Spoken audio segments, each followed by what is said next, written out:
In the beginning of the movie, we are shown a woman and a man on a date by the pool. Based on their conversation, we learn that they are both lifeguards at the park, and their names are Cindy and Brad. After their shifts end, instead of going home they linger around the premises to spend time together, and cozy up on top of the waterslide. Not long after, a figure carrying a machete comes up to them, and brutally murder the two.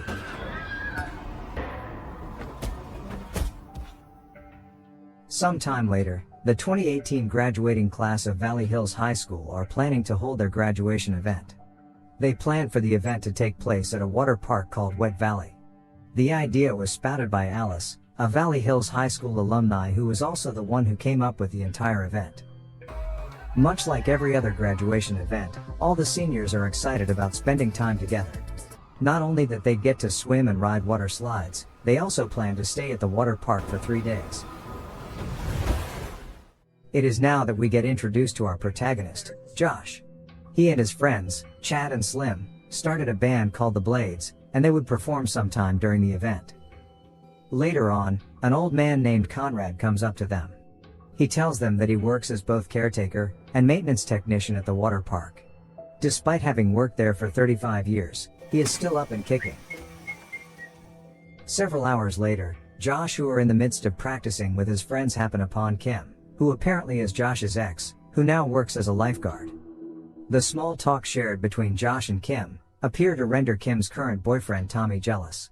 Well, if you think about it, it pretty much makes sense why he would feel that way, given the way his girlfriend came at her ex. In the next scene, we get introduced to Michael, who receives a call from his son, Josh, the protagonist. During the call, Josh deliberately asks his dad to come to the water park to watch him perform. We then get introduced to one of the people in charge of the park, Priscilla. She is a 1992 graduate of Valley Hills High School. Slim tells that he heard a rumor circulate amongst the students about Priscilla supposedly choosing one graduate to have sex with each year. The rest of the class are now enjoying the water park's main attraction, that is a set of really high and long waterslide tunnels. All is good so far, and nothing appears out of the ordinary, at least until several bratty teens decide to go down the slide, with a bottle of liquor in hand.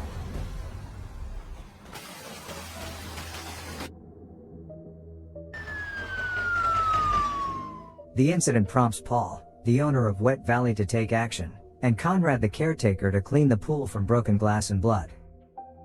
In the afternoon, Kim and Tommy happen to come across Josh, who are hanging out with Chad and Slim. Josh's friends summon Tommy to ask him to look for a cord extension. While Tommy get busy setting up the speaker and microphone cables, Josh opts to seize his opportunity to be alone with Kim in another area. Alone and sneaking behind Tommy's back, Kim and Josh start hooking up. Meanwhile, Josh's dad is having dinner with Priscilla.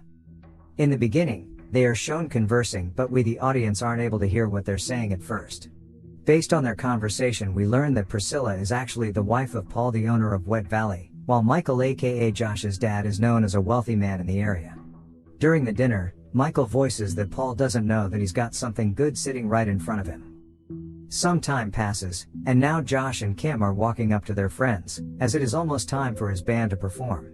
Several classmates are watching them from afar, and one of them says that something is going to happen to them. The seniors are now enjoying a performance by the Blades, who are performing 80s hits. Kim, who is watching, pretends to not like Josh's singing, and condemns the loud noises their instruments make. Josh's dad and Priscilla attend to watch Josh perform. Up until this point, Tommy is still unaware of the fact that his girlfriend cheated on him. But then, it turns out that one of the seniors had recorded Josh and Kim hooking up, and as now shares the video in the seniors group chat. Tommy sees the video and gets understandably furious. He runs up to the stage and beats Josh in front of everyone.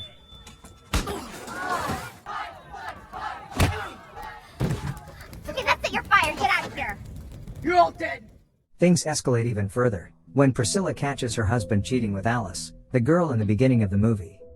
Later on, Michael walks up to his son Josh and tries to calm him down. He then asks Josh's opinion about his idea to purchase the water park. Unbeknownst to them, Alice is eavesdropping and she heard everything. She proceeds to find Paul and reprimands him for negotiating to sell the water park. Alice, who is Paul's mistress, is insecure as she feels that Paul might leave her after receiving the money he earns from the negotiation.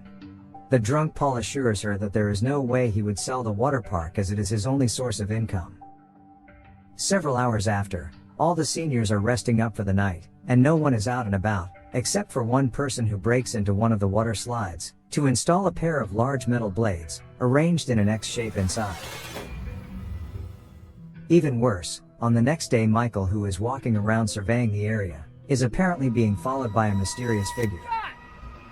Stop it! Ah! Anything you want! I'll give you whatever you want! What do you want? Michael gets shot in the leg and is then taken to the shed. As it turns out, the shed also contains Cindy and Brad's dead bodies, aka the two lifeguards from the beginning of the film. In the next scene, we learn that Tommy has been fired from his job, and Kim just dumped him. Shortly after, Conrad comes up to him, and tells him that Kim no longer cares for him. However, Tommy still holds out hope because he loves her. After lunchtime, Conrad, the water park caretaker, runs the water that goes down the water slides. At this point, no one is aware of the metal blades inside one of the slides. Meanwhile, Priscilla, who also works there, opts to spend her time hooking up with Slim instead of doing her job. In the afternoon, all the seniors are excited to participate in a fun competition with a $500 prize. They would be split into teams, and will compete for the fastest to slide down the water slides. Naturally, Josh teams up with Chad and Slim. However, Slim is still nowhere to be found. They instead see Tommy, who suddenly comes up to them despite having been fired from his job. Tommy tells them that he comes not as an employee but as a visitor now, and he is also taking part in the competition. The rest of the seniors don't seem too fond of the idea and won't let him join. With Slim still nowhere in sight, Josh and Chad decide to ask Kim to team up with them. Not long after, Tommy, who had nothing better to do than stand around, notices something amiss. He takes note of a trail of water leaking out of one of the slides. He also finds remnants of the water slide's material, meaning someone has poked holes at the slide. While all the seniors are lining up to get to the top of the slides, Conrad is chilling by the pool waiting for the competition to start. While this is going on, Tommy, who is now convinces that one of the slides has been tampered with, begins trying to discourage everyone from going down the slides. Unfortunately, the seniors brush him off as they already think of him as a party pooper for what he did the other night. In mere minutes, the competition is about to begin by the event organizers and the pool caretakers. To ensure everything would go well, Priscilla communicates with Conrad, who is guarding below.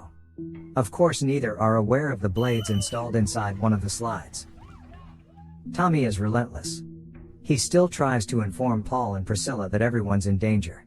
Unfortunately, nobody believes him, and the competition commences. One of the annoyed seniors even pushed Tommy down the slide.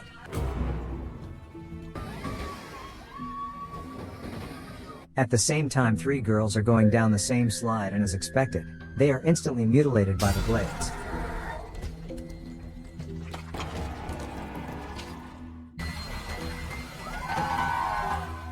Below, the water coming out of slide number 3 has turned red, followed by mutilated limbs sliding down. The rest of the visitors shriek in horror, while Conrad sprains his ankle, while he rushes down his lifeguard seat. Meanwhile, Tommy, who was pushed down the slide earlier, has now almost reached the metal blades.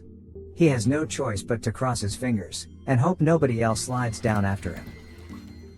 At the same time, Conrad immediately tells Priscilla to stop the competition. And just so happens, their walkie-talkies are not working properly. Hence, Priscilla remains blissfully unaware of the chaos below, and instead invites Paul to slide down. Paul takes the doomed slide number 3. At the same time, Josh now rushes upstairs, and asks everyone to stop going down the slides. Paul, who is in the midst of going down the slide, proceeds to try to keep from sliding down further. Meanwhile, the 2 senior girls and Tommy, who are already crammed down the blades, get pushed down further and die. Nobody certainly expects that all this fun and games would turn this bloody. Amidst the panic, Conrad asks Chad and Kim to shut down the water pumps in the shed.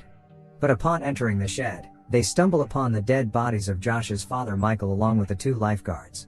Back to the slides, Paul can no longer hold on due to the rapid rush of water. Sorry, kid! He slides down and falls victim to the horrific blades as well. Following the massacre, Josh is informed by a lawyer that his father has left him quite an inheritance. However, one thing his father has not yet finalized is the purchase of the Wet Valley Water Park, which he had planned to demolish to make space for a $20 million shopping complex. Since Paul the owner died in the incident as well, that makes Priscilla the sole recipient of the money made from the transaction. The film ends with Priscilla smiling, followed with her memories showing her father accidentally died at this park years ago, with no one was even bothered to help him. She witnessed the entire thing when she was still a girl, and we can conclude that the culprit behind all the 2018 tragedy is Priscilla. She most likely concocted an elaborate plan, perhaps as a form of revenge, and simply to gain an inheritance.